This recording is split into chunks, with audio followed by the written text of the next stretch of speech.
ఐశ్వర్యమునకు నిన్ననుసరింపగలేదు, ద్రవ్యమిమ్మని వెంట తగులలేదు,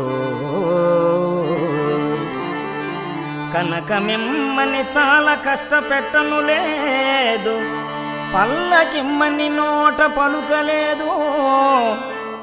సొమ్ములిమ్మని నిన్ను నమ్మి కొల్వగలేదు,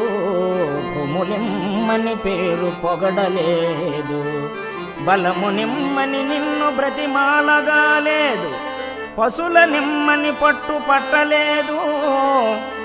నేను కోరినదొక్కటే నీలవర్ణ, చయ్యనను మోక్షమిచ్చిన చాలు నాకు, భూషణ వికాస శ్రీధర్మపుర నివాస, దుష్ట సంహార నరసింహ దురిత దూర. హే లక్ష్మీపతి, ధన